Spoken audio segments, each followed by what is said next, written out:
E a palavra de Deus para o teu coração está no Evangelho de Mateus, no capítulo de número 24, no versículo de número 19, que diz assim: Mas ai das grávidas e das que amamentarem naqueles dias. A palavra de Deus, ela nos mostra que houve um período da história em que a fome assolou a terra de uma maneira muito dura e impiedosa, a ponto da morte ser algo inevitável para os homens. E apesar do Egito, neste período da história, ser uma nação forte, poderosa e próspera, ele também iria perecer. Só que sempre quando o mal está por vir, Deus ele se encarrega não só de avisar, como também de dar o escape para aquele que lhe dá ouvidos. E por que eu estou dizendo isso? Porque foi exatamente isso que aconteceu lá no Egito. Deus havia dado um sonho a Faraó, mostrando que 7 anos de muita fome viriam sobre a terra, só que junto com este sonho, Deus também vai lhe dar uma alternativa. Gênesis capítulo 41, versículo de número 33, diz assim a palavra: Portanto, Faraó, se proveja agora de um varão inteligente e sábio, e o ponha sobre a terra do Egito.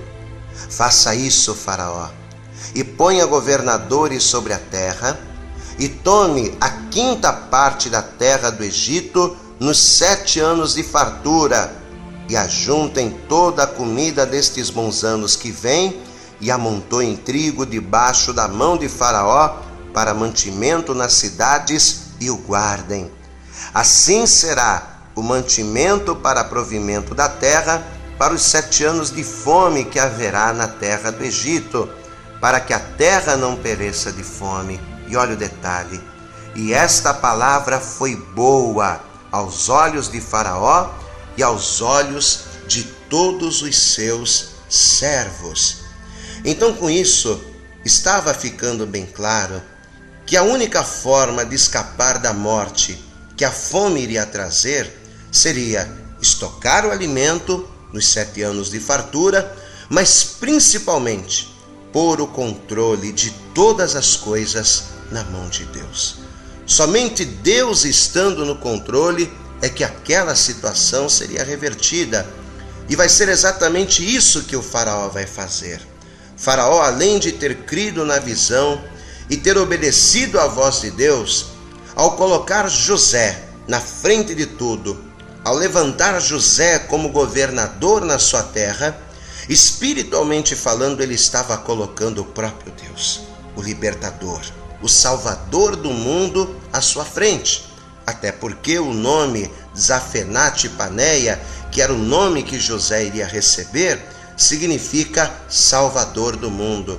Então José, ao governar o Egito, ele nada mais era do que uma figura de Cristo, uma figura de libertador sobre aquela terra.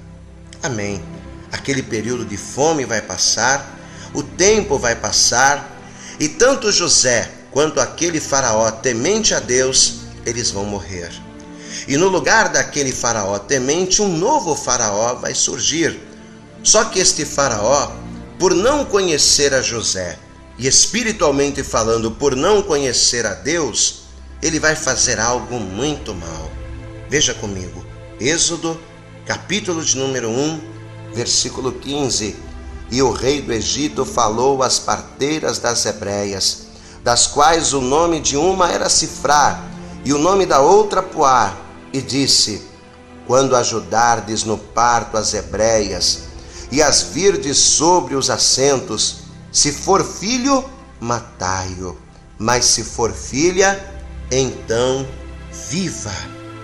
Vamos entender. Aquele primeiro libertador, representado pela figura de José, morreu. E com a morte de José, fazia-se necessário que um novo libertador nascesse, até porque Deus tinha planos de libertar Israel da terra do Egito.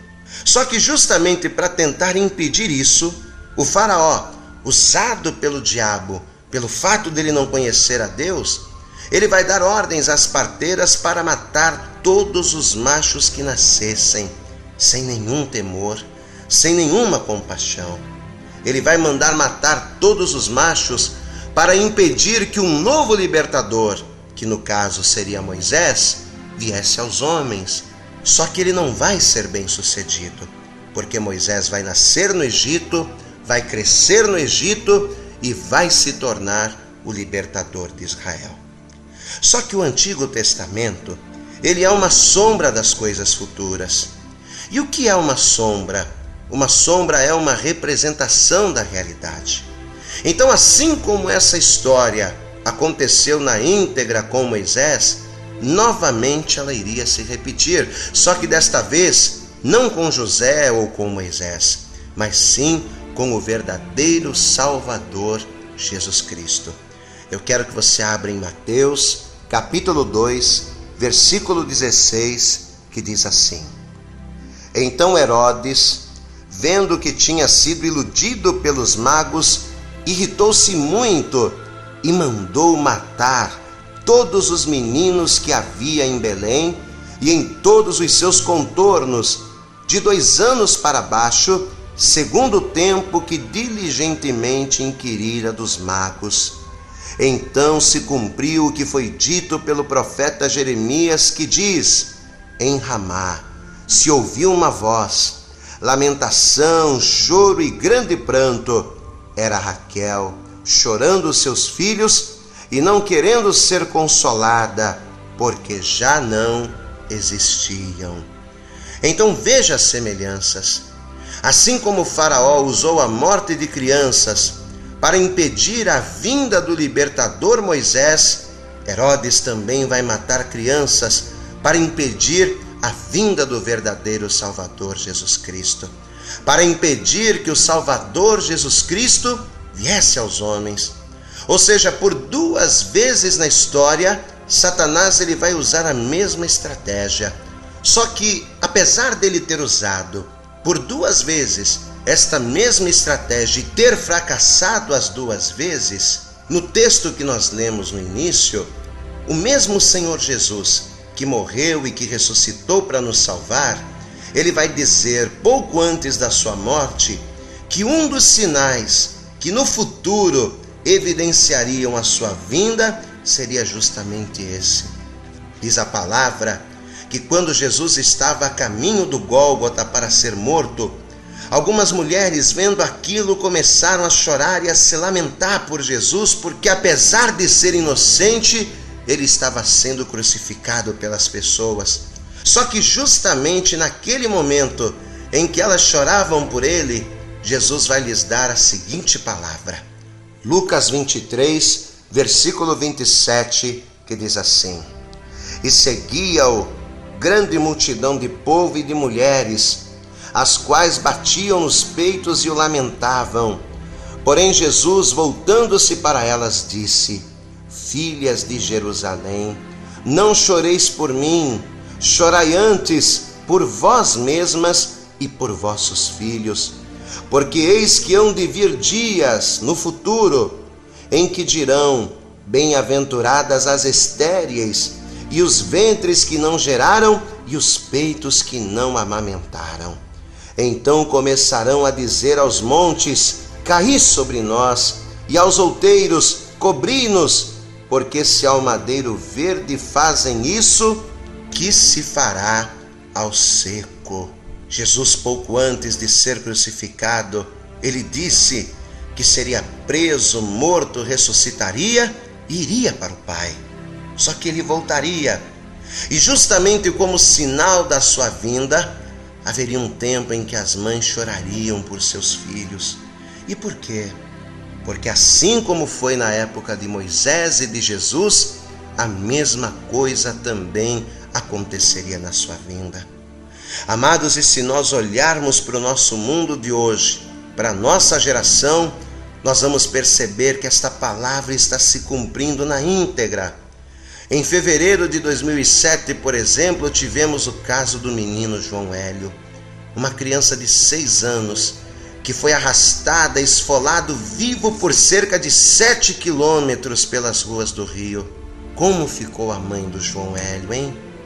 Em março de 2008, o caso da menina Isabela, de apenas 5 anos. Ela foi jogada do 6º andar da janela de um apartamento em São Paulo pelo próprio pai e a madrasta. A mãe da Isabela ficou arrasada. Em julho de 2008, o caso do garoto João Roberto, de 3 anos, foi morto com um tiro na cabeça pela própria polícia. Os pais ficaram em estado de choque. E o mais recente, em abril de 2011, o massacre de Realengo. Jesus, ele disse na sua palavra: ai das que amamentarem nos últimos dias, ai daquelas que forem mães, elas irão preferir ver os montes caindo sobre elas do que presenciarem as coisas que estarão por acontecer. Amado, e o que tudo isso significa? Que assim como antes, Satanás hoje está repetindo a mesma estratégia: matar crianças. A grande diferença é que antes ele matava crianças para impedir que o Salvador viesse aos homens. Hoje ele mata crianças para impedir que as pessoas venham ao Salvador, para impedir que as pessoas creiam na palavra, para fazerem as pessoas pensarem que Deus não liga. Hoje ele mata crianças para descredibilizar a palavra e separar os homens do Salvador. Só que o que Satanás se esqueceu é que antes destas coisas acontecerem, Jesus já havia nos avisado. E além de nos avisar que estas coisas aconteceriam, ele nos deixou a palavra que diz em Romanos 8,35 assim: quem nos separará do amor de Cristo? A tribulação ou a angústia, ou a perseguição ou a fome, ou a nudez, ou o perigo ou a espada? Como está escrito: por amor de ti somos entregues à morte todo dia. Fomos sepultados como ovelhas para o matadouro, mas em todas estas coisas somos mais do que vencedores por aquele que nos amou. Porque estou certo de que nem a morte nem a vida, nem os anjos nem os principados, nem as potestades, nem o presente nem o porvir, nem a altura nem a profundidade, nem alguma outra criatura nos poderá separar do amor de Deus que está em Cristo Jesus, o nosso Senhor. Em outras palavras, o que é que Deus nos diz hoje? Não olhe para estes dias, porque estes dias são maus. Não olhe para este mundo, porque este mundo jaz do maligno. Mas olhe para Deus, apegue-se a Deus, busque a Deus, porque somente aquele que perseverar até o fim em habitar no esconderijo do Altíssimo é que terá o direito de à sombra do Onipotente para todo sempre descansar.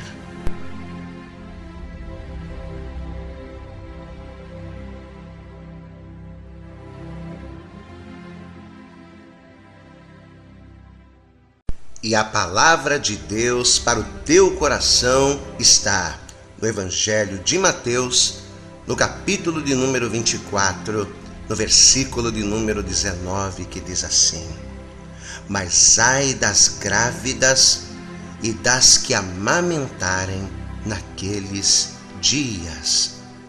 A palavra de Deus, ela nos mostra que houve um período da história em que a fome assolou a terra de uma maneira muito dura e impiedosa, a ponto da morte ser algo inevitável para os homens.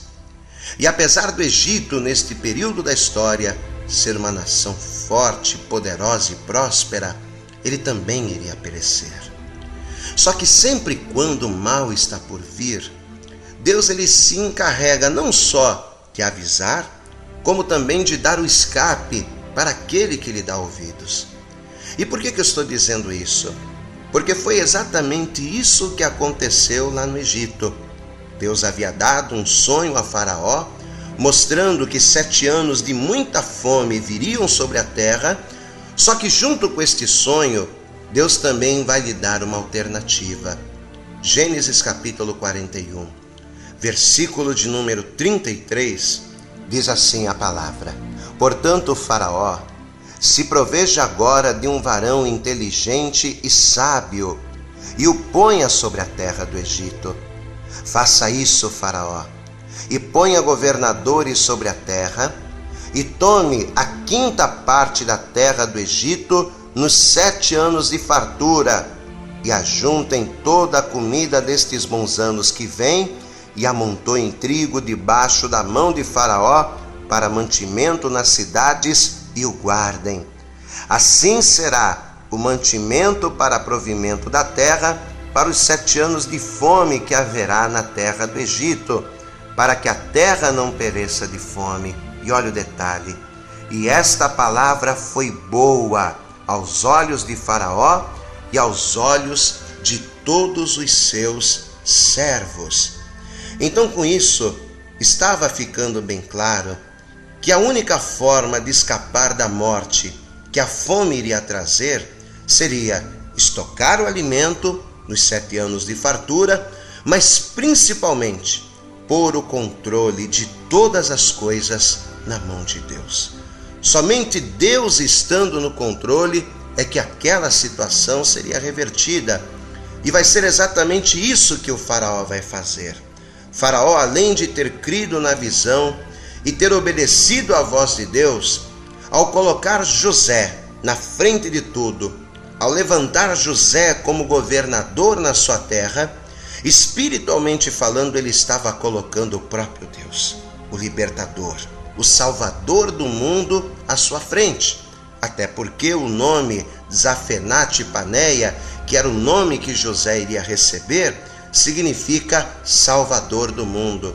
Então José, ao governar o Egito, ele nada mais era do que uma figura de Cristo, uma figura de libertador sobre aquela terra. Amém. Aquele período de fome vai passar, o tempo vai passar, e tanto José quanto aquele Faraó temente a Deus, eles vão morrer. E no lugar daquele Faraó temente, um novo Faraó vai surgir. Só que este Faraó, por não conhecer a José, e espiritualmente falando, por não conhecer a Deus, ele vai fazer algo muito mal. Veja comigo, Êxodo, capítulo de número 1, versículo 15. E o rei do Egito falou às parteiras das hebreias, das quais o nome de uma era Sifrá, e o nome da outra Puá, e disse: quando ajudardes no parto as hebreias, e as virdes sobre os assentos, se for filho, matai-o, mas se for filha, então viva. Vamos entender. Aquele primeiro libertador, representado pela figura de José, morreu. E com a morte de José, fazia-se necessário que um novo libertador nascesse, até porque Deus tinha planos de libertar Israel da terra do Egito. Só que justamente para tentar impedir isso, o Faraó, usado pelo diabo, pelo fato dele não conhecer a Deus, ele vai dar ordens às parteiras para matar todos os machos que nascessem, sem nenhum temor, sem nenhuma compaixão. Ele vai mandar matar todos os machos para impedir que um novo libertador, que no caso seria Moisés, viesse aos homens. Só que ele não vai ser bem sucedido, porque Moisés vai nascer no Egito, vai crescer no Egito e vai se tornar o libertador de Israel. Só que o Antigo Testamento, ele é uma sombra das coisas futuras. E o que é uma sombra? Uma sombra é uma representação da realidade. Então, assim como essa história aconteceu na íntegra com Moisés, novamente ela iria se repetir, só que desta vez não com José ou com Moisés, mas sim com o verdadeiro Salvador, Jesus Cristo. Eu quero que você abra em Mateus, capítulo 2, versículo 16, que diz assim: Então Herodes, vendo que tinha sido iludido pelos magos, irritou-se muito e mandou matar todos os meninos que havia em Belém e em todos os seus contornos, de 2 anos para baixo, segundo o tempo que diligentemente inquirira dos magos. Então se cumpriu o que foi dito pelo profeta Jeremias, que diz: em Ramá se ouviu uma voz, lamentação, choro e grande pranto. Era Raquel chorando os seus filhos e não querendo ser consolada, porque já não existiam. Então veja as semelhanças. Assim como Faraó usou a morte de crianças para impedir a vinda do libertador Moisés, Herodes também vai matar crianças para impedir a vinda do verdadeiro Salvador Jesus Cristo, para impedir que o Salvador Jesus Cristo viesse aos homens. Ou seja, por 2 vezes na história, Satanás ele vai usar a mesma estratégia. Só que, apesar dele ter usado por 2 vezes esta mesma estratégia e ter fracassado as 2 vezes, no texto que nós lemos no início, o mesmo Senhor Jesus, que morreu e que ressuscitou para nos salvar, ele vai dizer, pouco antes da sua morte, que um dos sinais que no futuro evidenciariam a sua vinda seria justamente esse. Diz a palavra que quando Jesus estava a caminho do Gólgota para ser morto, algumas mulheres, vendo aquilo, começaram a chorar e a se lamentar por Jesus, porque apesar de ser inocente, ele estava sendo crucificado pelas pessoas. Só que justamente naquele momento em que elas choravam por ele, Jesus vai lhes dar a seguinte palavra.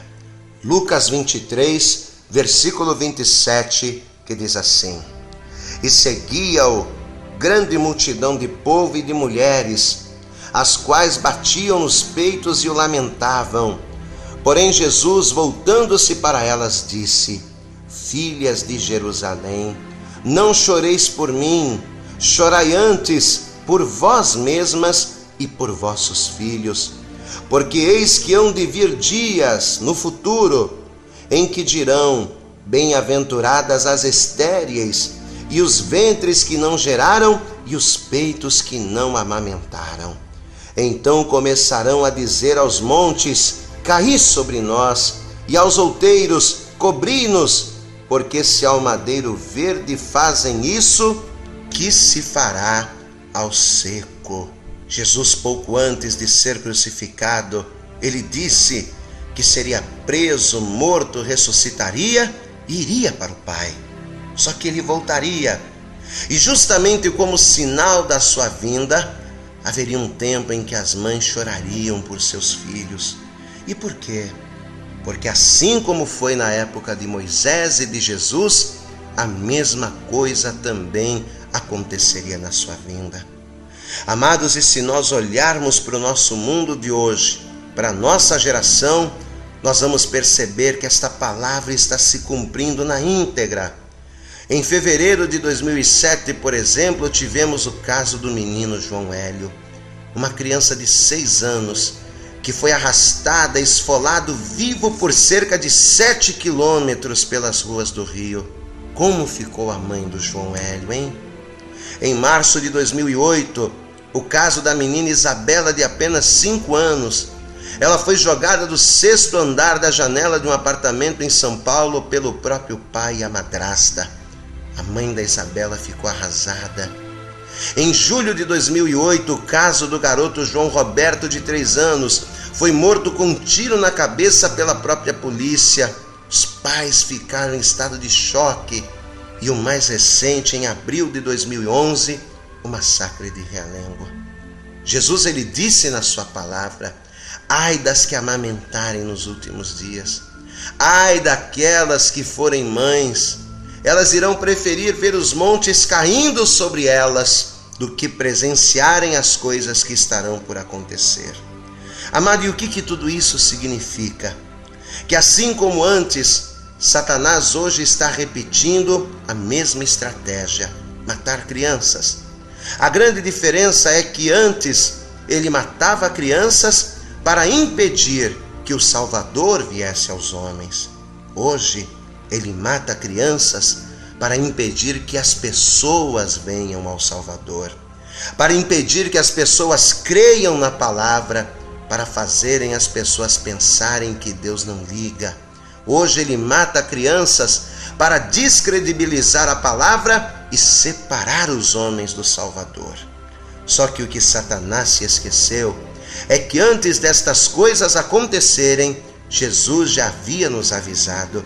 E além de nos avisar que estas coisas aconteceriam, ele nos deixou a palavra que diz em Romanos 8,35 assim: quem nos separará do amor de Cristo? A tribulação ou a angústia, ou a perseguição ou a fome, ou a nudez, ou o perigo ou a espada? Como está escrito: por amor de ti somos entregues à morte todo dia. Fomos sepultados como ovelhas para o matadouro, mas em todas estas coisas somos mais do que vencedores por aquele que nos amou.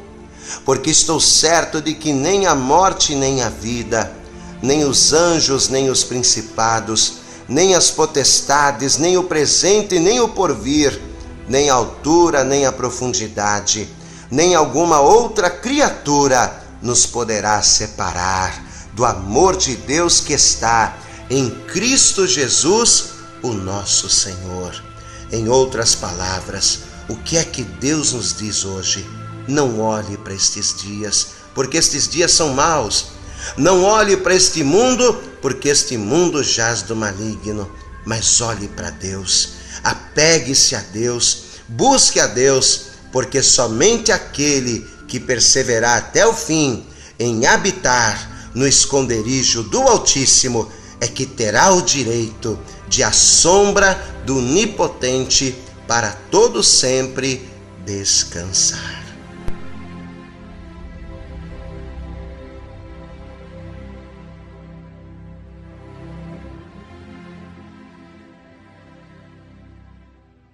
E a palavra de Deus para o teu coração está no Evangelho de Mateus, no capítulo de número 24, no versículo de número 19, que diz assim: mas ai das grávidas e das que amamentarem naqueles dias.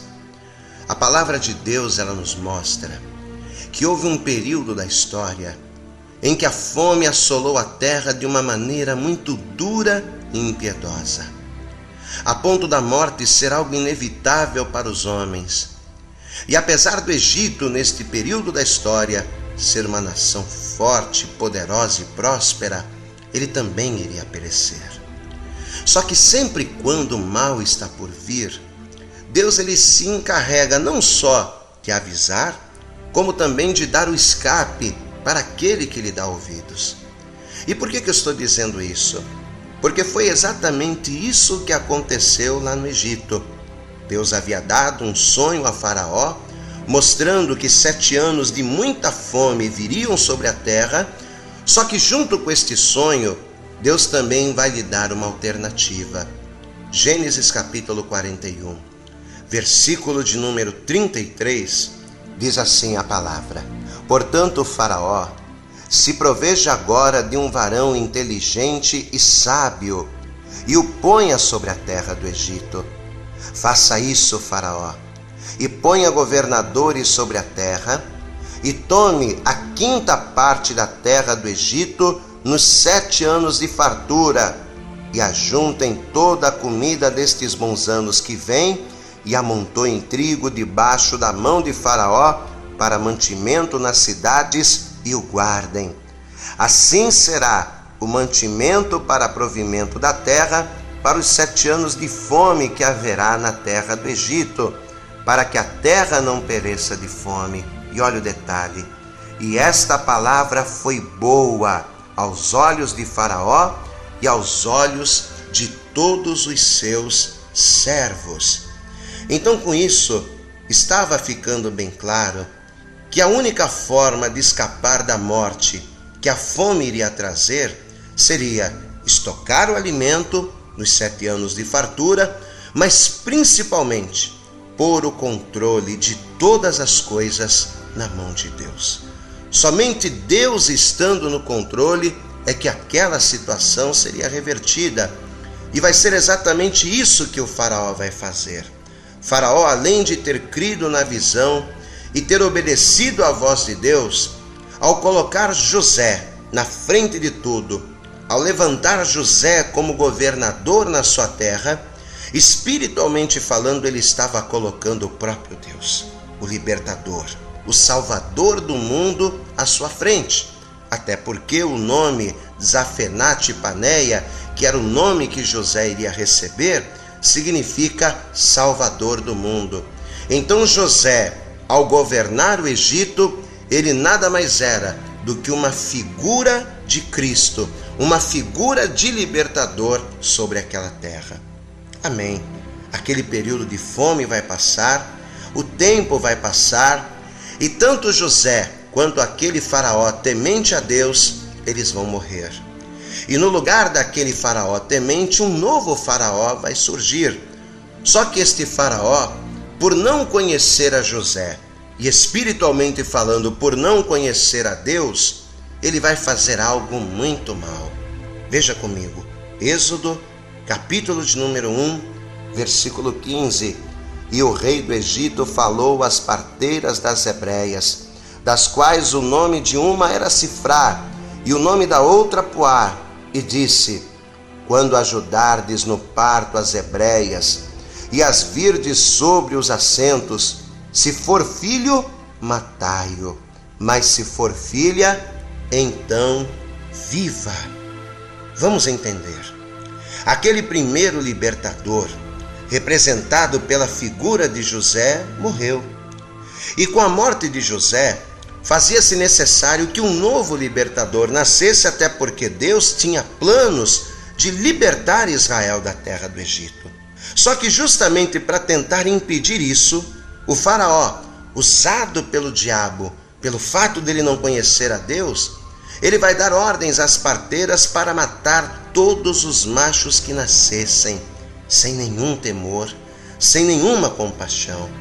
Ele vai mandar matar todos os machos para impedir que um novo libertador, que no caso seria Moisés, viesse aos homens. Só que ele não vai ser bem sucedido, porque Moisés vai nascer no Egito, vai crescer no Egito e vai se tornar o libertador de Israel. Só que o Antigo Testamento, ele é uma sombra das coisas futuras. E o que é uma sombra? Uma sombra é uma representação da realidade. Então, assim como essa história aconteceu na íntegra com Moisés, novamente ela iria se repetir, só que desta vez não com José ou com Moisés, mas sim com o verdadeiro Salvador, Jesus Cristo. Eu quero que você abra em Mateus, capítulo 2, versículo 16, que diz assim: então Herodes, vendo que tinha sido iludido pelos magos, irritou-se muito e mandou matar todos os meninos que havia em Belém e em todos os seus contornos, de 2 anos para baixo, segundo o tempo que diligentemente inquirira dos magos. Então se cumpriu o que foi dito pelo profeta Jeremias, que diz: em Ramá se ouviu uma voz, lamentação, choro e grande pranto. Era Raquel chorando os seus filhos e não querendo ser consolada, porque já não existiam. Então veja as semelhanças. Assim como o faraó usou a morte de crianças para impedir a vinda do libertador Moisés, Herodes também vai matar crianças para impedir a vinda do verdadeiro Salvador Jesus Cristo, para impedir que o Salvador Jesus Cristo viesse aos homens. Ou seja, por 2 vezes na história, Satanás ele vai usar a mesma estratégia. Só que, apesar dele ter usado por 2 vezes esta mesma estratégia e ter fracassado as 2 vezes, no texto que nós lemos no início, o mesmo Senhor Jesus, que morreu e que ressuscitou para nos salvar, ele vai dizer, pouco antes da sua morte, que um dos sinais que no futuro evidenciariam a sua vinda seria justamente esse. Diz a palavra que quando Jesus estava a caminho do Gólgota para ser morto, Algumas mulheres, vendo aquilo, começaram a chorar e a se lamentar por Jesus, porque apesar de ser inocente, ele estava sendo crucificado pelas pessoas. Só que justamente naquele momento em que elas choravam por ele, Jesus vai lhes dar a seguinte palavra. Lucas 23, versículo 27, que diz assim: E seguia-o grande multidão de povo e de mulheres, as quais batiam nos peitos e o lamentavam.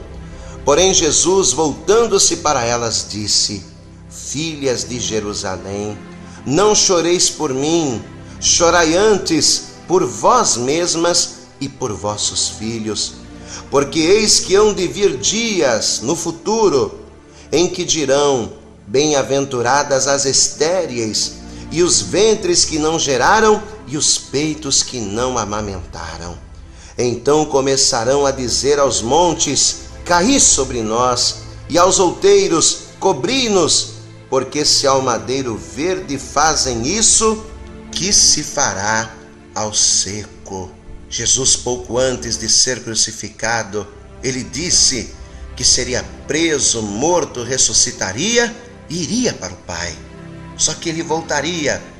E justamente como sinal da sua vinda, haveria um tempo em que as mães chorariam por seus filhos. E por quê? Porque assim como foi na época de Moisés e de Jesus, a mesma coisa também aconteceria na sua vinda.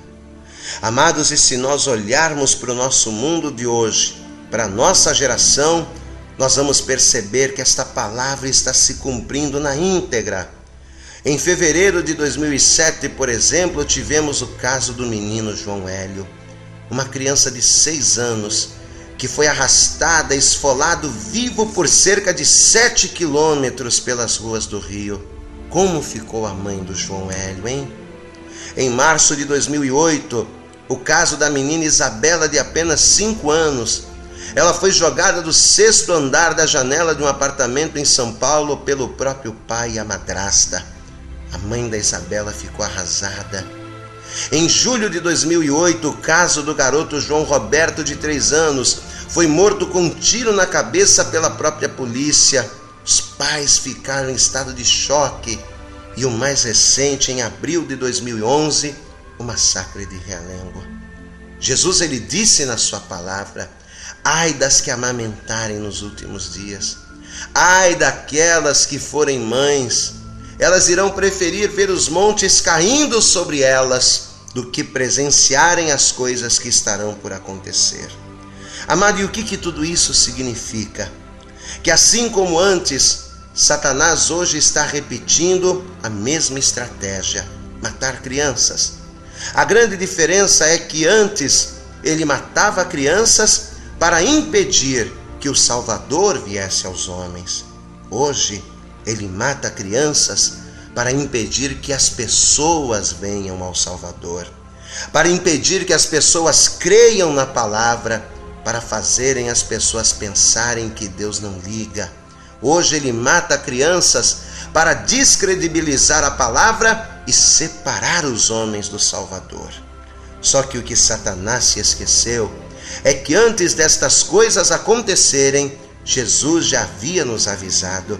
E além de nos avisar que estas coisas aconteceriam, ele nos deixou a palavra que diz em Romanos 8,35 assim: quem nos separará do amor de Cristo? A tribulação ou a angústia, ou a perseguição ou a fome, ou a nudez, ou o perigo ou a espada? Como está escrito: por amor de ti somos entregues à morte todo dia. Fomos reputados como ovelhas para o matadouro, mas em todas estas coisas somos mais do que vencedores por aquele que nos amou. Porque estou certo de que nem a morte nem a vida, nem os anjos nem os principados, nem as potestades, nem o presente nem o porvir, nem a altura nem a profundidade, nem alguma outra criatura nos poderá separar do amor de Deus que está em Cristo Jesus, o nosso Senhor. Em outras palavras, o que é que Deus nos diz hoje? não olhe para estes dias, porque estes dias são maus. Não olhe para este mundo, porque este mundo jaz do maligno. Mas olhe para Deus, apegue-se a Deus, busque a Deus, porque somente aquele que perseverar até o fim em habitar no esconderijo do Altíssimo é que terá o direito de à sombra do Onipotente para todo sempre descansar.